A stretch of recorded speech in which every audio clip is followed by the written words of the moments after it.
నిర్గమాకాండము 17వ అధ్యాయము 8వ వచనం నుండి, తర్వాత అమాలేకీయులు వచ్చి రెఫీదీములో ఇశ్రాయేలీయులతో యుద్ధము చేయగా మోషే యెహోషువతో మన కొరకు మనుషులను ఏర్పరిచి వారిని తీసుకొని బయలువెళ్ళి అమాలేకీయులతో యుద్ధము చేయము. రేపు నేను దేవుని కర్రను చేత పట్టుకొని ఆ కొండ శిఖరము మీద నిలిచేదనెను. యెహోషువ మోషే తనతో చెప్పినట్లు చేసి అమాలేకీయులతో యుద్ధమాడెను. మోషే అహరోను హూరు అనువారు ఆ కొండ శిఖరం ఎక్కిరి. మోషే తన చెయ్యి పైకెత్తినప్పుడు ఇశ్రాయేలీయులు గెలిచిరి. మోషే తన చెయ్యి దింపినప్పుడు అమాలేకీయులు గెలిచిరి. మోషే చేతులు బరువెక్కగా వారు ఒక రాయి తీసుకొని వచ్చి అతడు దాని మీద కూర్చుండుటై దానిని వేసిరి. అహరోను హూరులు ఒకడు ఈ ప్రక్కను ఒకడు ఆ ప్రక్కను అతని చేతులను ఆదుకొనగా అతని చేతులు సూర్యుడు అస్తమించు వరకు నిలకడగా ఉండెను.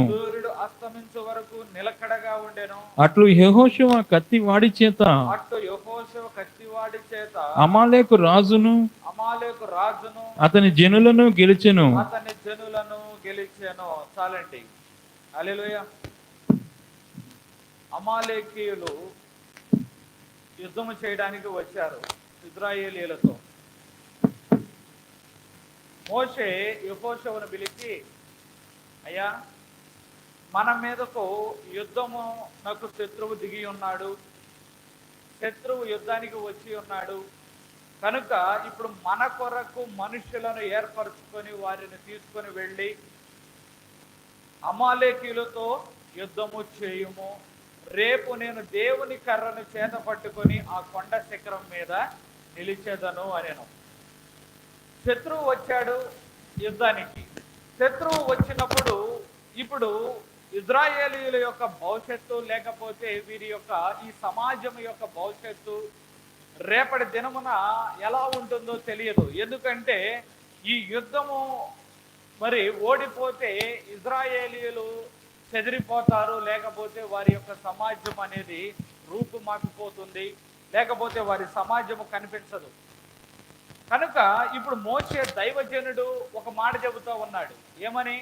శత్రువు దిగి ఉన్నాడు, శత్రువు వచ్చి ఉన్నాడు కనుక మన కొరకు మనుషులను ఏర్పరచుకుని వెళ్ళి వారితో యుద్ధము చేయుము అని యెహోషువకు మరి ఆయన మోషే ఆజ్ఞను ఇస్తూ ఉన్నాడు. ఇస్తూ ఉన్నప్పుడు యెహోషువ యుద్ధానికి బయలుదేరాడు. చాలా జాగ్రత్తగా వినండి. యెహోషువ యుద్ధానికి బయలుదేరాడు. ఒక్కొక్కరు ఒక్కొక్క పని చేస్తూ ఉన్నారు. అందరూ కలిసి సమిష్టిగా ఒక్కొక్కరు ఒక్కొక్క పని చేస్తూ ఉన్నారు. యుద్ధానికి యెహోషువ వెళ్ళాడు. కొండ మీదకి ఎవరు వెళ్ళారు? మోషే వెళ్ళాడు. మోషేతో పాటు మోషేకు సహకారులుగా హూరు అహరోనులు ఇద్దరు కొండ శిఖరం పైకి వెళ్ళారు. కొండ శిఖరం పైకి వెళ్ళి యెహోషువ యుద్ధము చేస్తూ ఉండగా మోషే చేతులెత్తి అతడు నిలవబడ్డాడు. చాలా జాగ్రత్తగా వినండి. చేతులెత్తి నిలవబడుట దేనికి గుర్తుగా ఉంది అంటే ప్రార్థనకు సూచనగా, విజ్ఞాపనకు సూచనగా అది ఉన్నది. దేవుని ఎదుట తన యొక్క రెండు చేతులను ఎత్తి మోషే, ప్రభువా మా యొక్క జనాంగమును జ్ఞాపకం చేసుకో, అయ్యా మా యొక్క సమాజమును జ్ఞాపకం చేసుకో, మమ్ములను జ్ఞాపకము చేసుకో అని చెప్పి మోషే రెండు చేతులను ఎత్తి దేవుని ఎదుటి విజ్ఞాపన చేస్తున్న వాడిగా కనిపిస్తూ ఉన్నాడు. విజ్ఞాపన చేస్తూ ఉన్నంతసేపు అతడు ఆ యొక్క దైవజనుడు చేతులు ఎత్తి నిలవబడిన అంతసేపు కూడా ఏమి కలిగింది? విజయము కలుగుతూ ఉన్నది. హల్లెలూయ. ఎప్పుడైతే మనము చేతులను ఎత్తి దేవుని వైపు విజ్ఞాపన చేసి మొరపెడతామో విజయము కలుగుతూ ఉన్నది. ఎప్పుడైతే మనము ఆ చేతులను దింపి వేస్తామో, చాలా జాగ్రత్తగా వినాలి, ఎప్పుడైతే మనము దేవుని సన్నిధానములో కొద్దిగా అలసట కావచ్చు, లేకపోతే నీరసము కావచ్చు, కొద్దిగా నిరాసక్తి కావచ్చు, నిర్లక్ష్యం కావచ్చు, ఎప్పుడైతే నీ చేతులు దిగుతాయో అప్పుడు ఎవరు గెలుస్తారు?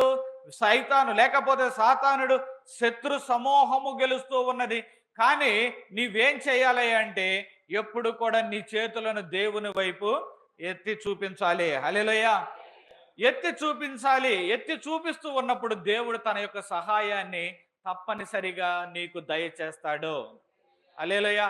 ఈ ఉదయకాలంలో ఏ విధమైన శత్రువుతో నువ్వు పోరాడుతూ ఉన్నావో, ఎలాంటి శత్రువుతో నువ్వు పోరాడుతూ ఉన్నావో, అనారోగ్యం అనే సమస్యలతో పోరాడుతున్నావో, ఆర్థిక సంబంధమైన బలము లేక ఆర్థిక సంబంధమైన సమస్యలతో పోరాడుతున్నావో, నీ చేతులు దిగటానికి మాత్రం వీలు లేనే లేదు. ఎందుకయ్యా అంటే ఎప్పుడైతే మన చేతులు దిగిపోయాయో, ఎప్పుడైతే దేవుని యొక్క సన్నిధానంలో మన చేతులు ఆయన వైపు కనిపించడం లేదో, అప్పుడు ఏమవుతుందయ్యా అంటే అపజయము కలుగుతూ ఉన్నది. కాబట్టి ఈ ఉదయకాలంలో మనం ఒక్కసారి జ్ఞాపకం చేసుకుంటే, ఏ విషయంలో మనం దేవుని ఎదుట మొరపెడుతున్నామో, పోరాడుతున్నామో కానీ నీ యొక్క చేతులు ఎల్లప్పుడూ కూడా దేవుని వైపు చూపిస్తూ ఉండాలి. హల్లెలూయా. ఎల్లప్పుడూ చూపిస్తూ ఉండాలి. కొద్ది సమయాల్లో కొద్ది నిరాశలు ఎదురవుతాయి. నిరాశలు ఎదురవుతాయి. ఎంతకాలమో ప్రభువా ప్రార్థన చేయుచున్నాను, ఎంతకాలమో అయ్యా నీ సన్నిధానములో మొరపెడుతూ ఉన్నాను, ఎంతకాలమునైనా అని కొన్ని సందర్భాల్లో నిరాశ ఎదురవుతూ ఉంటది. నిరాశ క్రైస్తవుని జీవితంలో అప్పుడప్పుడు ఎదురవుతూనే ఉంటది. మీరు యాత్రికుని ప్రయాణము అనే పుస్తకం ఎప్పుడన్నా చూసారా? యాత్రికుని ప్రయాణము చాలా చక్కని పుస్తకం. బైబిల్ తర్వాత అత్యధికముగా క్రైస్తవులు చదివిన పుస్తకము, లేకపోతే అత్యధికముగా అమ్మబడిన పుస్తకము ఏదయ్యా అంటే యాత్రికుని ప్రయాణము. ఈ యాత్రికుని ప్రయాణములో క్రైస్తవుడు ప్రయాణం అవుతూ వెళుతూ ఉంటాడు. ఎక్కడికి? దేవుని యొక్క పట్టణానికి, లేకపోతే ఆ పరలోక రాజు యొక్క పట్టణానికి క్రైస్తవుడు నడుచుకుంటూ వెళుతూ ఉన్న సందర్భంలో ఒక కొద్ది దూరం వెళ్ళిన తర్వాత ఒక వ్యక్తి వచ్చి, అయ్యా ఇది కాదు పరలోకానికి వెళ్ళాల్సిన దారి, ఇదిగో దీనికన్నా దగ్గర ఏది షార్ట్ కట్ అంటారు చూసారా, అడ్డదారి ఒకటి ఉన్నది, ఈ అడ్డదారిలో నుండి నువ్వు వెళితే ఎక్కడ చేరుకుంటావో తెలుసా? త్వరగా ఆ పట్టణానికి చేరుకుంటావు అని చెబుతాడు. ఎప్పుడైతే ఆ మాట విన్నాడో, ఆ మాట విని దేవుని యొక్క వాక్యమును మర్చిపోయి ఇతడు అడ్డదారిలో త్వరగా వెళ్ళిపోదాము అని చెప్పి అడ్డదారిలోకి వెళతాడు. అడ్డదారిలోనికి వెళ్ళిన వెంటనే కొద్ది దూరము వెళ్ళగా వెళ్ళగా వెళ్ళగా ఒక నిరాశ అనే ఒక కోటలోనికి, నిరాశ రాక్షసుని చేతిలోకి చిక్కుతాడు. ఎంత అద్భుతంగా ఉంటుందయ్యా అంటే అది ఒక క్రైస్తవుని యొక్క జీవితంలో జరిగే సంఘటనలను అతడు ఒక మనుషులుగా కొన్ని క్యారెక్టర్లుగా మార్చి ఆ పుస్తకాన్ని వ్రాశాడు. ఇప్పుడు ఈ వ్యక్తి వెళ్ళి ఈ క్రైస్తవుడు నిరాశ రాక్షసుని చేతిలో పడిపోయినప్పుడు, ఆ నిరాశ ఆ కోటలో చిక్కుబడిపోయినప్పుడు అక్కడ ఆ రాక్షసుడు అతనిని చాలా ఇబ్బంది పెడుతూ ఉంటాడు. చాలా ఇబ్బంది పెట్టి ఒక చెరసాలలో వేస్తాడు. చెరసాలలో వేసినప్పుడు అతడికి ఏమి చేయాలో అర్థం కాదు. నిరాశ. ఏమిటి? దేవుణ్ణి చేరుకోలేకపోతున్నాం, అనుకున్న కార్యములు జరగడంలా, అనుకున్న విధముగా జరగడంలా, ఏమిటి ఈ యొక్క పరిస్థితి అని క్రైస్తవుడు నిరాశ చెందుతున్న సందర్భంలో అతడు ఒక గమనించిన విషయం ఏమిటయ్యా అంటే ఆ యొక్క చెరసాల యొక్క తాళపు చెవి దానికే ఉంటది. తాళపు చెవి దానికే ఉన్నప్పుడు ఏమిటి తాళపు చెవి అంటే దేవుని యొక్క వాగ్దానము అనే తాళపు చెవి. హల్లెలూయా. నీకును నాకును కూడా నిరాశల్లోనికి వెళుతూ ఉన్నప్పుడు, నీకును నాకును కూడా నిరాశ ఎదురవుతున్నప్పుడు దేవుని వాగ్దానం అనే తాళపు చెవి నీ చేతికి నా చేతికి ఇవ్వబడింది. హల్లెలూయా. దేవుని యొక్క వాగ్దానము అనే తాళపు చెవి. ఇదిగో ఈ బైబిల్ గ్రంథంలో దేవుని యొక్క వాగ్దానములు అనేకమైనవి ఉన్నవి. నిరాసక్తిలోనికి లేకపోతే నిరాశలోకి దిగిపోతున్నావేమో, ఇదిగో బైబిల్ గ్రంథాన్ని చదివి ఒక్కసారి బలము తెచ్చుకొనుము. హల్లెలూయా. ఆ వ్యక్తి కూడా వెంటనే ఆ వాగ్దానము అనే ఆ యొక్క తాళపు చెవిని చూసినప్పుడు ఆ తాళపు చెవితో అతడు ఆ నిరాశ అనే ఆ యొక్క చెరసాల నుండి విడిపించబడి తన యొక్క మార్గంలోనికి మరలా పయనించడం మొదలు పెడతాడు. హల్లెలూయా. నీకు కూడా దేవుడు అనేకమైన వాగ్దానాలను ఇచ్చాడు. వాటిని నువ్వు ఒక్కసారి పట్టుకో. వాటిని ఒక్కసారి పట్టుకొని దేవుని ఎదుట నీ చేతులెత్తి ప్రార్థన చేయి. హిజ్కియా కూడా దేవుని మందిరంలోనికి వెళ్ళి ఉత్తరమును పరిచి దేవుని వైపు రెండు చేతులు ఎత్తి అతడు ప్రార్థన చేసినప్పుడు అష్షూరు రాజు చేతిలో నుండి హిజ్కియాను విడిపించలేదా దేవుడు? హిజ్కియాను విడిపించాడు దేవుడు. హల్లెలూయా. నీకును కూడా ఈ రోజున ఏమైనా నిరాశ ఎదురవుతుందేమో, ఏదైనా ఏమో ప్రభు జరుగుతుందో లేదో అనే పరిస్థితులు ఎదురవుతున్నాయేమో, ఒక్కసారి దేవుని యొక్క వాగ్దానము అనే తాళపు చెవిని తీసుకొని ఒక్కసారి ముందుకు కదులో. హల్లెలూయా. క్రైస్తవ జీవితంలో చాలా ఒడిదుడుకులు ఉంటాయి. నిజం. చాలా మంది అర్థము కాక క్రైస్తవ జీవితము అంటే చాలా సులువైన జీవితము, దేవుడు ఏది అడిగితే అది దయచేసే జీవితము, ఏ కష్టాలు ఉండవు, ఏ నష్టాలు ఉండవు అని అనుకుంటారు. కానీ ఒక మాట గుర్తుపెట్టుకోవాలి, ఏమిటాయి అంటే ఒడిదుడుకులు అనేకమైనవి ఎదురవుతాయి క్రైస్తవ జీవితంలో. ఒడిదుడుకులు అనేకమైనవి ఎదురైనప్పటికీ కూడా వాటి నుండి విడిపించగలిగిన ప్రభువు మనతో కూడా ఉంటాడు. హల్లెలూయా. ప్రభువు మనతోనే ఉండి మనల్ని నడిపిస్తాడు. సరే, మోషే దగ్గరకు వెళితే చేతులు ఎత్తినప్పుడు విజయము కలుగుతూ ఉన్నది, చేతులు దింపినప్పుడు అపజయం కలుగుతూ ఉన్నది. అపజయము కలుగుతూ ఉన్నప్పుడు ఇశ్రాయేలీయులు ఓడిపోతా ఉన్నారు. ఓడిపోతూ ఉన్న సందర్భంలో వారు చేసిన పని ఏమిటయ్యా అంటే, మోషే చేతులు బరువెక్కగా వారు రాయి తీసుకొని వచ్చి అతడు దాని మీద కూర్చుండుటకై దాన్ని వేసిరి. అహరోను హూరులు ఒకడు ఈ ప్రక్కను ఒకడు ఆ ప్రక్కను అతని చేతులను ఆదుకొనగా అతని చేతులు సూర్యుడు అస్తమించు వరకు కూడా నిలకడగా ఉండెను. హల్లెలూయా. అట్లు యెహోషువ కత్తివాడి చేత అమాలేకు రాజును అతని జనులను గెలిచెను. ఇక్కడ మరొక పాయింట్ మనము తెలుసుకోవలసిన పాయింట్ ఏమిటంటే, కొద్దిసేపు ఈ యొక్క సంఘటనను సంఘానికి పోలుద్దాం. కొద్దిసేపు సంఘమునకు ఈ యొక్క సంఘటనను పోలుద్దాం. సంఘములో సేవకుడు ఎవరో మోషేను పోలున్నాడు. హూరు అహరోనులు ఎవరిని పోలున్నారు? సంఘ విశ్వాసులు లేకపోతే బలపరిచేవారుగా కనిపిస్తూ ఉన్నారు. యెహోషువ యుద్ధము చేసేవాడుగా ఉన్నాడు. చూడండి, ఇదంతా ఒక సమిష్టి కృషి అంటారు చూసావా? సమిష్టిగా చేసినప్పుడు విజయము కలిగింది. యెహోషువ లేకుండా మరి సేవకుడు ఒక్కడే చేతులు ఎత్తుకుని నిలవబడితే ఏమైనా ఉపయోగం ఉండేదా? ఏమీ ఉపయోగం లేదు. మరి యెహోషువ యుద్ధం చేస్తూ ఉన్నాడు, సేవకుడు చేతులు ఎత్తుకోకుండా ఉన్నట్లయితే యెహోషువకు జయము కలిగేదా? జయము కలిగేది కాదు. ఈ ఉదయకాలంలో ఒక సంఘమును మనము జ్ఞాపకం చేసుకున్నట్లయితే, ఈ సంఘము ఎవరు? ఈ సంఘము దేవుని యొక్క శరీరము. సంఘమునకు శిరస్సు ఎవరు? ప్రభువైన యేసుక్రీస్తు వారు. ఇప్పుడు ఈ సంఘము కూడా ముందుకు కదులుతూ ఉన్నప్పుడు ఎవరికి వారు కాకుండా సమిష్టిగా యుద్ధము చేయువారై ఉండాలి. హల్లెలూయా. ఒక విషయము మనము చిన్నప్పుడు కూడా చాలా సందర్భాలు ఈ కథ విని ఉంటాం. ఒకసారట ఈ కళ్ళు ముక్కు పోట్లాడ పెట్టుకున్నాయట. ఏమయ్యా, నీకు దారి చూపించడానికి ఆ కళ్ళజోడు నా ముక్కు మీద నేను ఎందుకు మొయ్యాలి అని ముక్కట గొడవ పెట్టుకుందట. వేటితో? కళ్ళతో.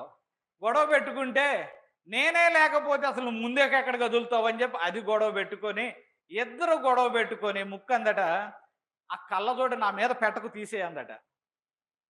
కళ్ళజోడు నా మీద పెట్టకు తీసేయనగానే సరే ఆ కళ్ళజోడు ఊడి కింద పడింది.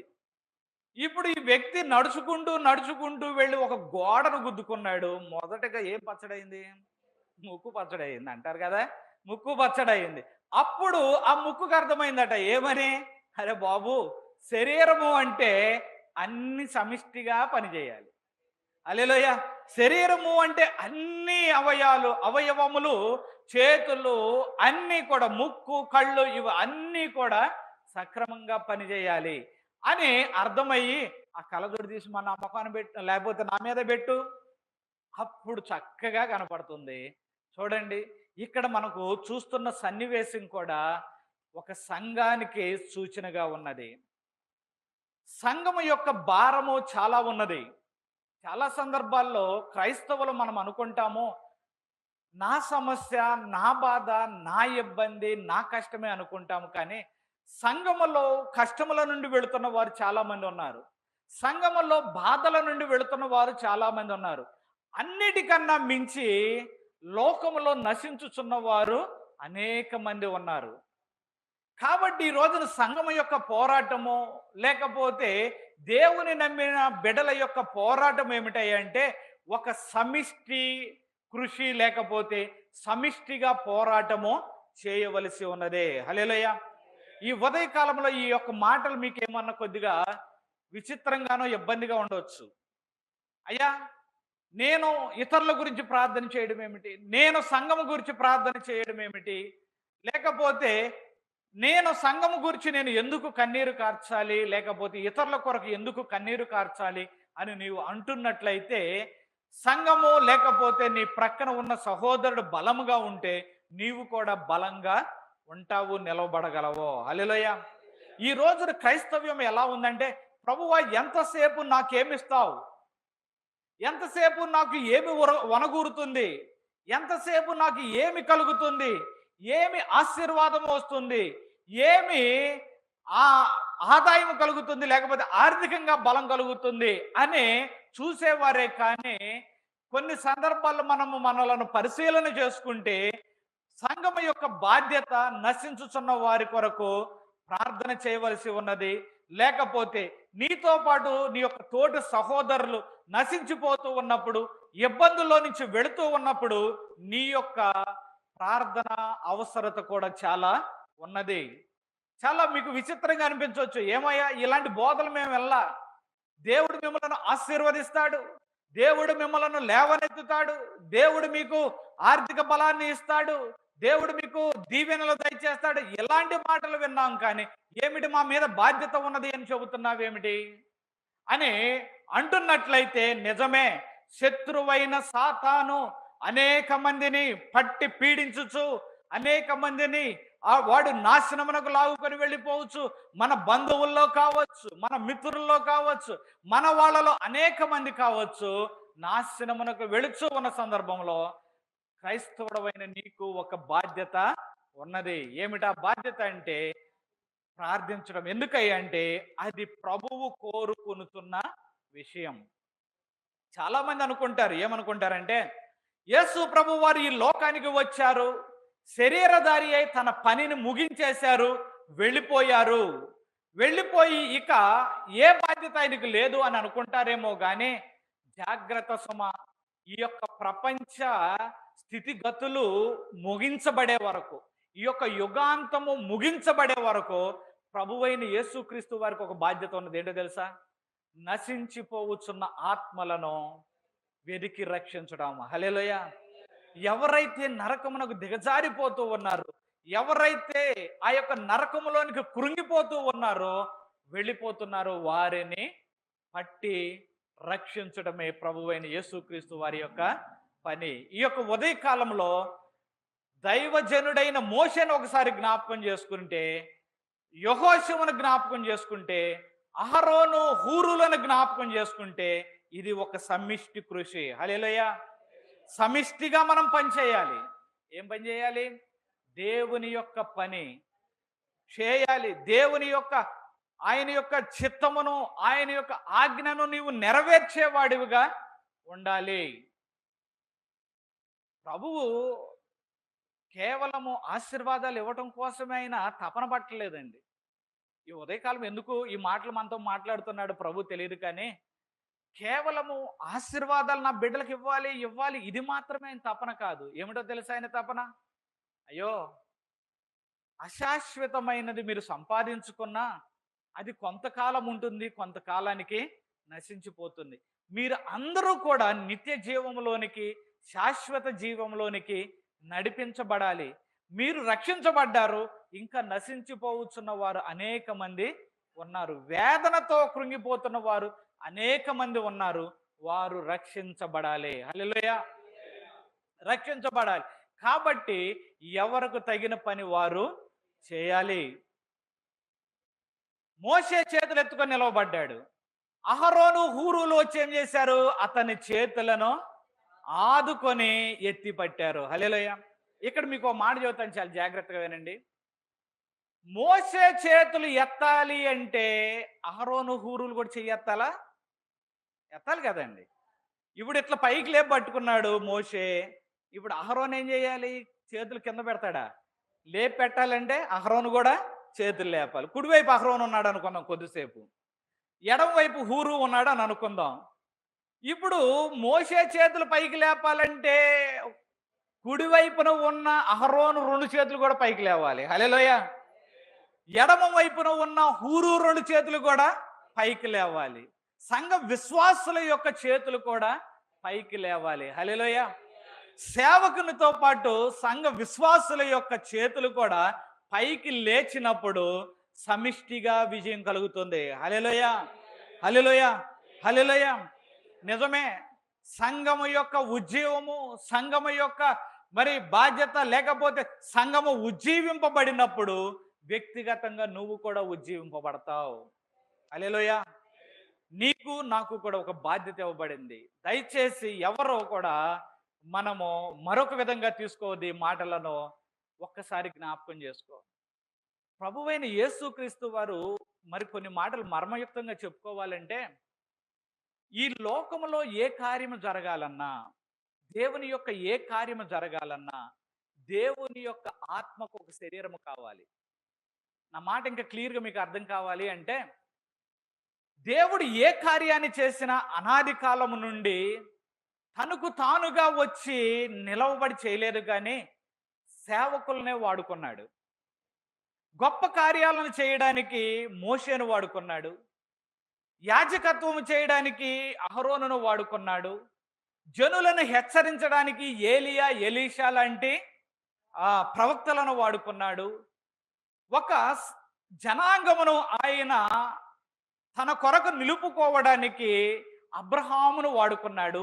ప్రతి కార్యమునకు ఒక సశరీరుడు, అనగా చక్కని మంచి పరిశుద్ధమైన జీవితం కలిగిన ఒక శరీరము కలిగిన ఒక వ్యక్తి కావాలి. అప్పుడు మాత్రమే దేవుడు వారిలో ఉండి దేవుని యొక్క కార్యములను జరిగించాలి. ప్రభువు అదే కోరుకుంటున్నాడు. దానికోసమే ప్రభువు మనుషులను పరిశీలిస్తూ ఉన్నాడు. ఎవరు నా కొరకు వాడబడతారు, ఎవరు నా కొరకు నిలవబడతారు, లేకపోతే ఎవరిలో నేను నివసించగలను. చాలా జాగ్రత్తగా వినండి. ఎప్పుడు మనం ఆశీర్వాదాల గురించి విన్నాం, ఈ యొక్క మాటలు కొద్దిగా కొత్తగా అనిపించవచ్చేమో, జాగ్రత్తగా వినండి. ఎప్పుడు కూడా దేవుడు ఒక వ్యక్తి కోసము వెతుకులాడుతూ ఉన్నాడు. ఆ వ్యక్తిలో నివసించడానికి, నివసించి దేవుని యొక్క కార్యములను జరిగించడానికి. యెహోషువ ఎన్నుకోబడ్డాడు, అదేవిధంగా మోషే ఎన్నుకోబడ్డాడు, హూరు అహరోనులు ఎన్నుకోబడ్డారు. అలాగే సంఘములో కూడా దేవుడు తన బిడ్డలను ఎన్నుకుంటున్నాడు. ఎలాగంటే సేవకుడిని బలపరిచే పరిచారకులుగా కొంతమందిని, మరి యెహోషువలాగా మరి దేవుని యొక్క కార్యములు జరిగించుచు దేవుని కొరకు నిలవబడే విశ్వాసులను కొంతమందిని దేవుడు ఎన్నుకుంటున్నాడు. ఎన్నుకొని తన కార్యములను జరిగిస్తూ ఉన్నాడు. దేవుడు నిన్ను కూడా కోరుకుంటున్నాడు. దేవునిలోనికి నీవు వచ్చినట్లయితే దేవుడు నీలో నుండి అనేకమైన గొప్ప కార్యములను చేయగలడు. హల్లెలూయా! అందుకనే మనము పరిశుద్ధమైన జీవితాలను కలిగి ఉండాలి. ఒక మాట చెబుతాను, చాలా జాగ్రత్తగా వినండి. ఏమో ఈ మాట కుటుంబానికి సంబంధించిన ఆయన చెబుతున్నాను. ఏమిటంటే, మాకు మా యొక్క గృహము పైన 2 గదులు ఉంటాయి. పైన 2 గదులు ఉన్నప్పుడు నేను ఒక గదిలో సాధారణంగా ఎక్కువ వాక్యం చదువుకుంటూ ప్రార్థన చేసుకుంటూ పడుకుంటా. మరొక గదిలో నాన్నగారు ఆయన అక్కడ ఎక్కువ పడుకుంటారు, అక్కడ ఎక్కువ ఉంటారు. ప్రక్క గదిలో. కొద్ది దినాల క్రితము హైదరాబాద్ నుంచి మా పిల్లలు వచ్చినప్పుడు మా నాన్నగారు ఉండే గదిలోకి వెళ్ళి వారు అక్కడే స్నానాలు చేసి వాళ్ళు విడిచిన బట్టలు అక్కడే పెట్టారు. పెట్టినప్పుడు నాకు మనసుకు అంగీకరించలా. మా భార్యను పిలిచి ఏం చెప్పానంటే, ఇదిగో ఈ గదిలో మా నాన్న ఉంటాడు, గౌరవించదగిన వ్యక్తి కాబట్టి దయచేసి ఈ గదిలో మీరు ఆ విడిచిన బట్టలు కానీ ఏవైనా ఇక్కడ వదిలిపెట్టి నేను చెప్పాను ఆ మాట. చెప్పినప్పుడు నాకు మనసుకు మరొక తలంపు లేకపోతే మరొక ఆలోచన వచ్చింది. ఏమిటో తెలుసా? ఇంటికి పెద్ద అయిన ఒక వ్యక్తిని గౌరవించాలి అన్న ఆలోచన మనకు కలిగి ఉన్నప్పుడు ఆ వ్యక్తి నివసించే ఆ వ్యక్తి ఉండే ఆ స్థలము పరిశుద్ధంగా లేకపోతే నీటిగా జాగ్రత్తగా ఉండాలి అన్న ఆలోచన నాకు వచ్చినప్పుడు దేవుడు మన యొక్క హృదయాలలో కూడా నివసించేటప్పుడు మన హృదయాలలో కూడా విడిచినవై లేకపోతే విసర్జించబడినవి పనికిరానివి అసహ్యమైనవి ఉండకూడనివి ఉన్నట్లయితే దేవుడు వచ్చి మన హృదయాల్లో నివసిస్తాడా? నివసించడు. ఎందుకు నివసించడు అంటే అక్కడ అసహ్యమైనది కానీ లేకపోతే విసర్జించబడినది కానీ ఇంకా ఆ గదిలో అలాగే ఉన్నట్లయితే అంటే హృదయము అనే గదిలో అలాగే ఉన్నట్లయితే దేవుడు మన యొక్క హృదయములలో నివసించడు. నివసించినప్పుడు దేవుడు తన కార్యములను చేయలేడు. దేవుడు తన కార్యములను చేయాలి అంటే ఒక వ్యక్తి కావాలి, అది నీవే. నీ యొక్క హృదయములో ఆయన నివసించాలి అని కోరుకుంటున్నాడు. కాబట్టి ఈ రోజున నీ హృదయాన్ని పరిశుద్ధపరచుకోవాలి. పరిశుద్ధపరచుకొని నీవు పరిశుద్ధుడుగా ఉన్నట్లయితే ఆయన నీ హృదయంలోనికి వచ్చి నీ ద్వారా అనేకమైన కార్యాలను జరిగిస్తాడు. హల్లెలూయా. నీవు అనుకోవద్దు సేవకుల ద్వారానే కార్యాలు జరిగిస్తాడేమో అని నీవు అనుకోవద్దు, లేకపోతే సేవకులదే బాధ్యత ఏమో అని నీవు అనుకోవద్దు. నీ కుటుంబంలో నీవు రక్షించబడినది, లేకపోతే నీ బంధుమిత్రులలో నీవు రక్షించబడినది ఎందుకంటే నీవు పరిశుద్ధముగా నిలవబడి దేవుని కొరకు దేవుని కార్యములను జరుగుట కొరకు నీవు నిలవబడతావు అని ప్రభువు నన్ను ఎన్నుకున్నాడు. హల్లెలూయా. కాబట్టి ఆయన నీ యొక్క హృదయంలో అడుగు పెట్టాలి అని ఎదురు చూస్తూ ఉన్న సందర్భంలో నీవు ప్రభువుకు నీవు అవకాశం ఇవ్వాలి. అవకాశం ఇచ్చి ఆయన నీ హృదయంలోనికి రానిచ్చినప్పుడు ఆయన నీ ద్వారా అనేకమైన గొప్ప కార్యాలను జరిగిస్తాడు. హల్లెలూయా. అందరినీ వాడుకుంటాడు. బాధ్యత ఒక్కొక్కరిది ఒక్కొక్కటి అయినప్పటికీ కూడా ఇక్కడ మనం చూసిన ఈ యొక్క సంఘటనలో ఒక్కొక్కరిని ఒక్కొక్క విధంగా వాడుకున్నాడు. హల్లెలూయా. కేవలం సేవకుడు మాత్రమే కాదు, సేవకుడు చేతులు ఎత్తినప్పుడు హూరు అహరోనులు వచ్చి ఆదుకున్నారు. హల్లెలూయా. యెహోషువ వెళ్ళి యుద్ధం చేశాడు. ఈ ఉదయకాలంలో ఇది సంఘమునకు కావలసిన మాటలు, సంఘ బిడ్డలకు కావలసిన మాటలు. అనుకుంటున్నావేమో నేను ఆశీర్వదింపబడితే చాలు, నేను దీవించబడితే చాలు అని నువ్వు అనుకుంటున్నావేమో. వస్తాయి, దీవెనలు వస్తాయి, ఆశీర్వాదములు వస్తాయి. దేవుడు నిన్ను విడిపిస్తాడు, దేవుడు నిన్ను నడిపిస్తాడు, నీ బిడ్డల భవిష్యత్తును ఆయన తీర్చిదిద్దుతాడు. దానిలో ఏ అనుమానము లేదు. కానీ దేవుని కార్యములను చూచుచున్న నీవు దేవుని కొరకు ఏమైనా చేస్తావా? దేవుని కొరకు ఏమైనా చేస్తావా? దేవుడు ఎదురు చూస్తుంది అదే. ఇంకా సింపుల్గా చెప్పాలంటే ఒక మాట చెబుతానండి. ఎక్కడో ఒక ఇల్లు తగలబడిపోతుంది అనుకుందాం కొద్దిసేపు. ఆ ఇంటిలో నుండి కొంతమంది వెళ్ళి లేకపోతే ఒక వ్యక్తి వెళ్ళి ఆ ఇంటిలో ఒక ఇద్దరిని బయటికి తీసుకొచ్చాడు అనుకోండి. ఆ ఇంటిలో ఇంకా కొంతమంది కాలిపోతూ ఉన్నారనుకోండి. ఈ బయటకు వచ్చిన వాడు అమ్మయ్య నేను బయటపడ్డానని సంతోషించాలా, లేక ఇంకా నాతో పాటు నా తోడివారు ఇంకా ఆ ఇంటిలో కాలిపోతున్నారని వెళ్ళి సహాయం చేయాలా?